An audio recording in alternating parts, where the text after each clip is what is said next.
parler de la collaboration entre Daher et Zozio. Peut-être pour commencer, Sandra et Chloé, est-ce que vous pouvez vous présenter peut-être, enfin, rappeler peut-être ce que fait Daher si certains ici... C'est le moment où tout le monde se dit c'est quoi Daher. C'est quoi Daher? C'est une super boîte Daher. Qu'est-ce qui vous a amené, quelle problématique vous a amené à envisager une collaboration avec Bastien et Zozio? Oui, bonjour tout le monde. Du coup, Daher, peut-être en quelques mots, c'est une entreprise familiale qui a 161 ans cette année. Oui. Et très rapidement, nos 4 cœurs de métier, on est avionneur, équipementier aéronautique, logisticien et prestataire de services industriels, donc notamment sur la partie assemblage. Et moi, je travaille pour le département Open Innovation du groupe, plus spécifiquement pour Imagineering by Daher, dont Gabriel Raffo est le responsable. Je le mentionne maintenant, comme ça vous ne serez pas perdu si son nom sort dans les discussions. Moi, je suis chez Daher responsable juridique et je suis plus particulièrement en support de la direction des achats et de la direction de l'innovation. Merci. Et un mot sur la problématique. Oui. Ouais. En fait, sur la problématique, pour la faire très courte en quelques mots, parce que le but, c'est pas d'aller dans la technicité, on a des flux qui sont physiques dans nos entrepôts et nos usines. On a des flux qui sont digitaux dans nos entrepôts et nos usines. Et en fait, on avait un manque de synchronisation entre les deux. Et donc, Zozio est venu répondre à cette problématique. Merci. Et donc, Bastien, est-ce que tu peux aussi te présenter, nous parler un peu de Zozio et donc comment est-ce que tu as pu répondre à la problématique que vient d'évoquer Chloé? Donc Bastien, j'ai créé la société il y a 4 ans. On est une trentaine de collaborateurs. On est basé en France et en Allemagne. Et Daher nous a fait confiance assez rapidement, par le biais de Gabriel notamment, sur le fait qu'ils ont des entrepôts logistiques et leur problème, c'est qu'on a des flux administratifs dans un ERP ou des logiciels métiers. Et finalement, la difficulté, c'est de le corréler avec le terrain. Donc on met du déclaratif avec des douchettes, mais il n'y avait pas de vision temps réel, et ce qui crée des écarts de stock, ce qui crée des problèmes pour Daher de livrer leurs clients en temps et en heure. Et donc grâce à ce système, on a resynchronisé les logiciels avec le terrain grâce à un système de géolocalisation. Donc on géolocalise les contenants, les produits au sein de l'entrepôt, au sein de l'usine, et on s'assure que nos produits sont au bon endroit, au bon moment, sous la bonne forme. Voilà. Est-ce que vous pouvez nous dire 2 mots sur les indicateurs de réussite du projet, qu'ils soient quali ou quanti, qu'on puisse voir un peu l'ampleur du sujet? Oui. Alors, Daher, par sa particularité dans le sens où ils offrent des services à des industriels, notamment sur la partie logistique, on a fait un pilote avec eux assez rapidement à la naissance de l'entreprise sur un site à Vélizy. Et ce pilote a été un succès. Et donc assez rapidement, on s'est penché avec les achats sur un contrat cadre qui nous permettrait de répliquer le succès sur le pilote et ensuite de s'étendre. Daher, c'est des dizaines et des dizaines de sites partout dans le monde, en Europe, aux États-Unis, et donc il nous fallait contractualiser et sécuriser ce partenariat. Maintenant, on est sur 3 sites, mais la particularité aussi du partenariat, c'est que en fait, Daher est aussi capable de nous revendre à ses clients.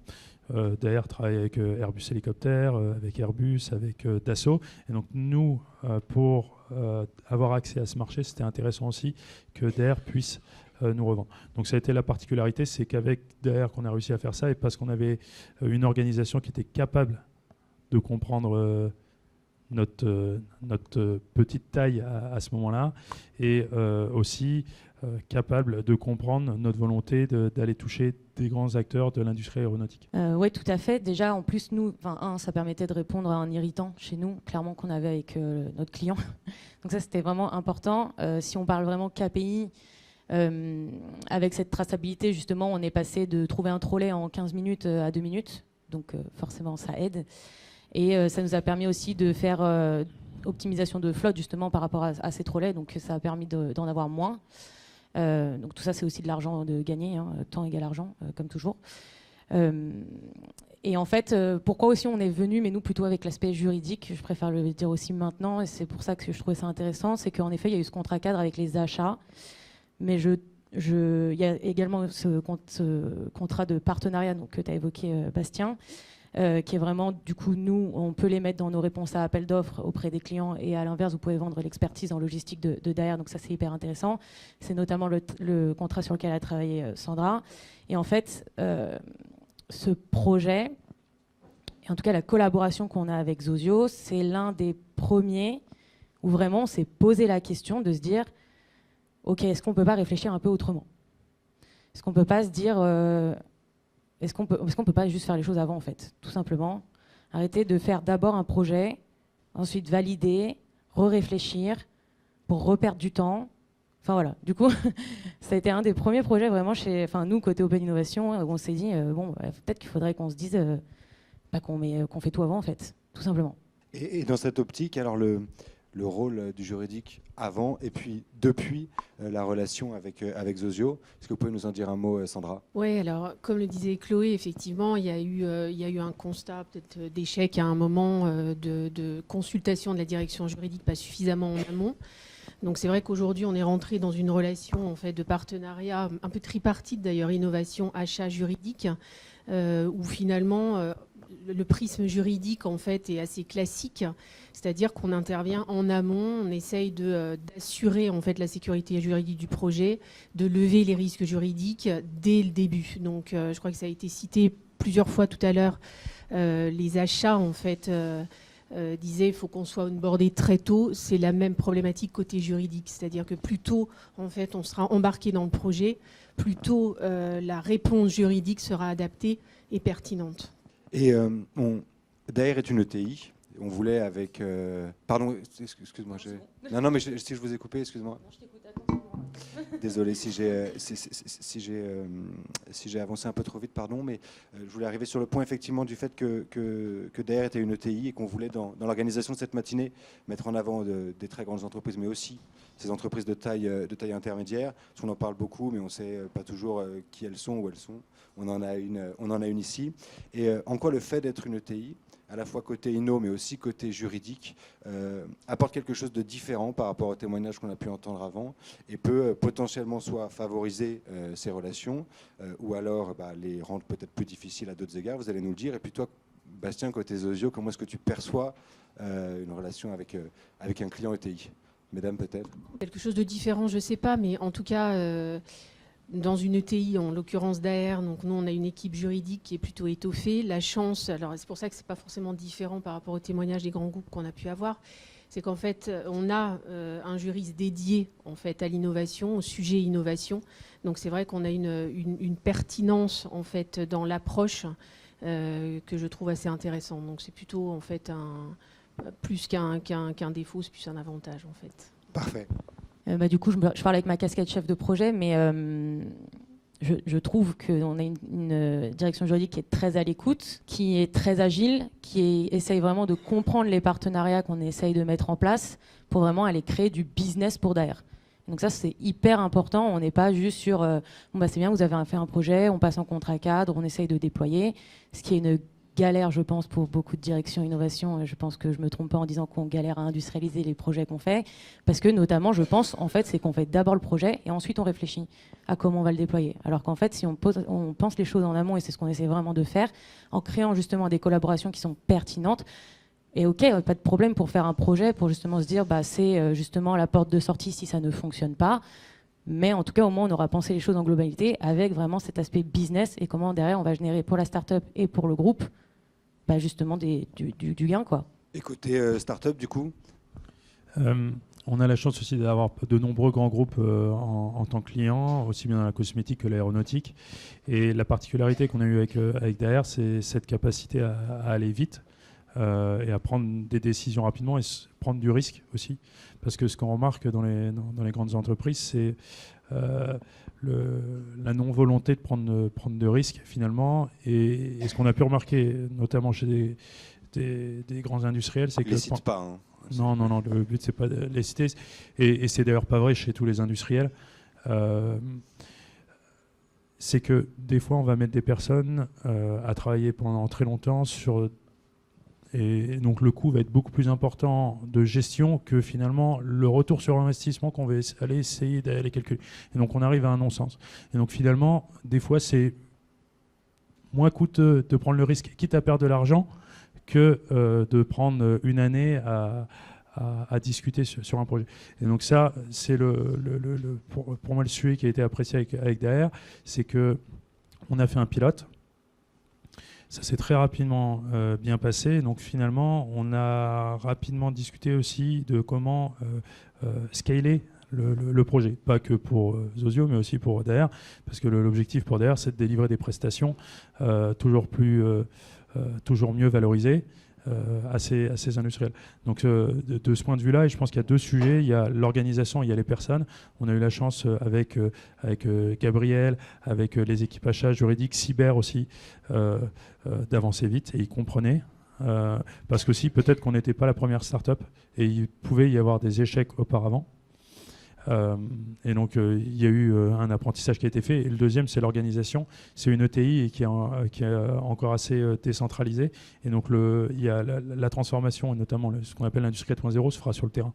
Ça ne se fera pas comme quand on déployait un ERP à l'époque, un SAP, où c'est le haut qui décide et ensuite tout le monde s'acclimate.